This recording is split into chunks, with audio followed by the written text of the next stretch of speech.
bananye kuwumula simanyi wetulieka kikola akamala ngowene kakako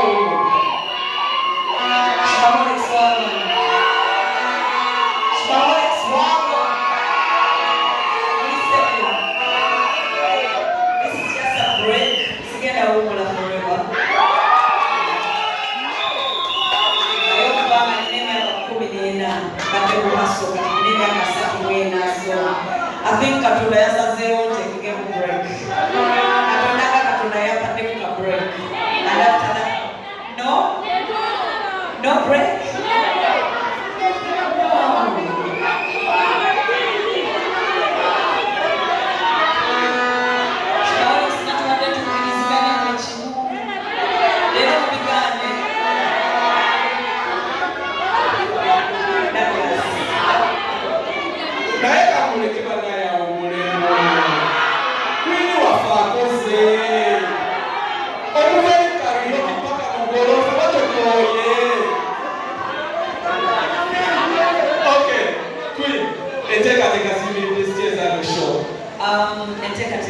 Tuna kiti agenda kubera ku sound yaffe tuna maestro agenda kubera ku band abantu abategese n'okuusa nti bantu bapya nnyo partnered up with Black Legacy kitongole kipya kigenda bakitegeka emikolo kigenda bakitegeka shows. I'm honored to be the first one.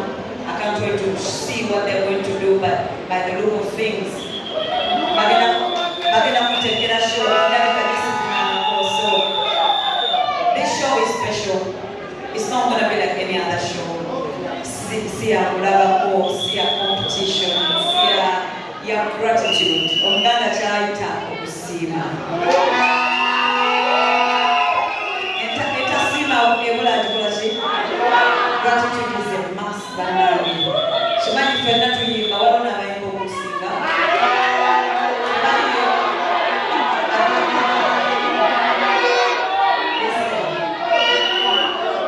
Buli omwana ekitone ekikyenga ye naye mukama wakuwa omukisa bagiyita feva. Buli omu bizinesi ekitaba kimanyi buli omu atunda ennyaanya naye waliwo atunda ennyo, buli omu atunda obutungulu naye wabaawo awangalira mutungulu n'akulaakulana amazaawo nga wagenda mugatala akola ki amazaawo. Mukama yeebala okubanga ampadde buno omukisa okubanga mbayimbira emyaka 15.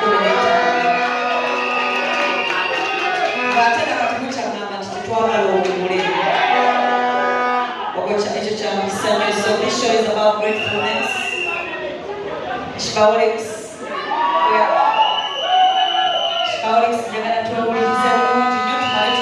later, right? Let's listen to each other so that we'll party later. One another for information. Thank you so much. I love you guys. Thank you. Shiba. Yes. Katudeera kuneeyanziza. Yeah. Kiki osingira ddala okwagala okwebaza bano abantu abakubagidde 14 years? A brand like me, ekudde mu karaoke, ekudde gye ekudde nga buli mwaka nga nedda. Naye nga abawakisimu be bajjuza ebisaawe. Manyi n'okubeera grateful because saava mu church, saava mu background nti mama wange yayimbako basisita wange, ne Katonda yampa kino kye yampadde. Ate n'embeerawo, ate n'ekikuba n'okusinga abamu church. Si mu bubi,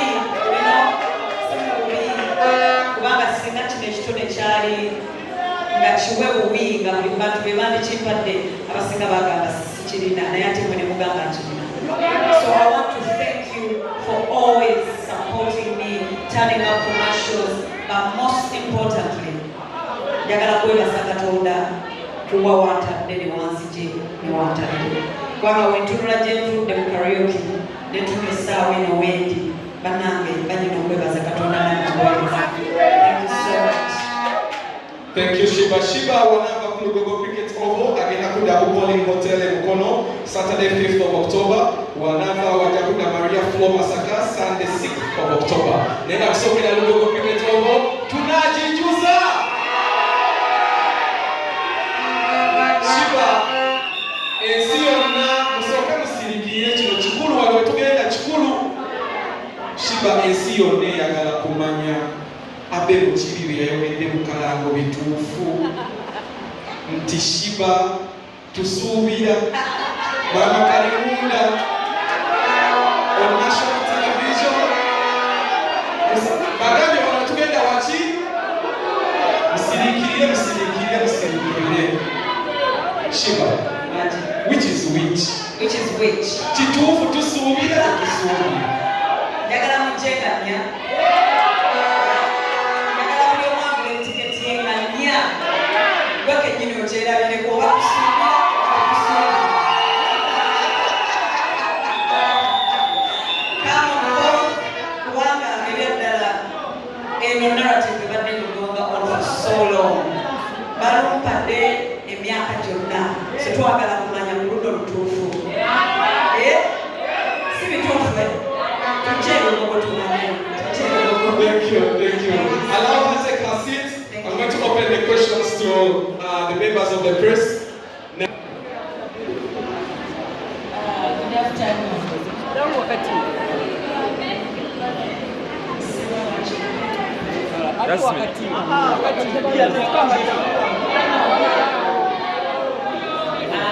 With due respect,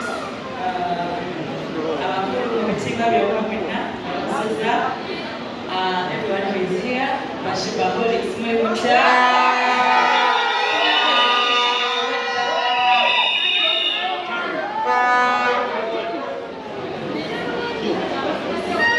Bana Genzenga and Dimsani Funyo, Seja Pogana, but you already know me and Shiba come from far. Zijukira when I first met Shiba, what you remember me, because I TNS. Fara soka TNS, Juvenalize, Shiba, Paraso, Saha, Bakri, and the late AK. So that's the time I met Shiba. We became family. We've been supporting each other, even women, Pola, and I'm so inspired by Shiba. Definitely, she's been in the game. She's done it all. She's had it all. So, but the things that we put up in closer to Shiba, because at least I've seen also. And I'm so happy for you, Shiba. I'm really happy. You know you always have my support. Come the 4th of October, Fenatory with Gogonachi.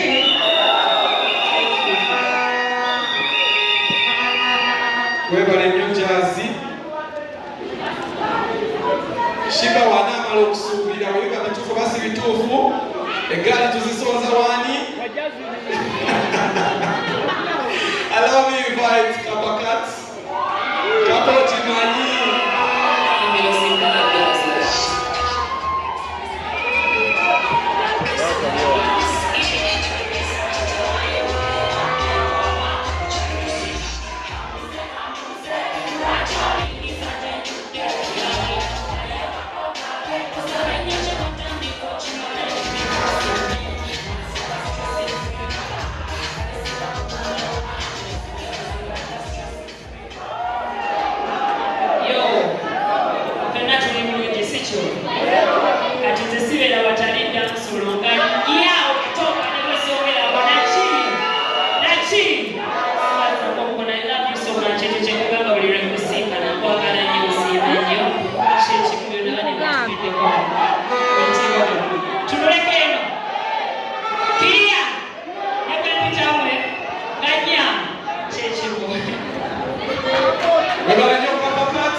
Yangulo tulina kyuye tambula kati.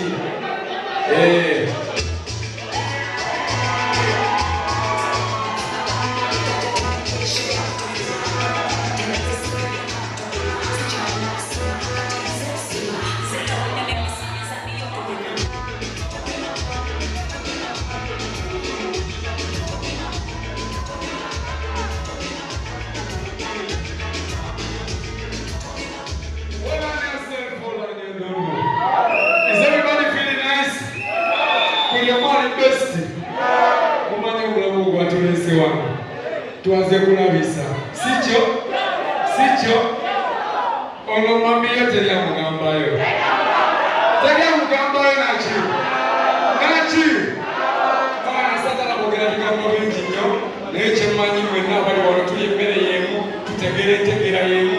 Omulama gwe tuliko gwe guki naki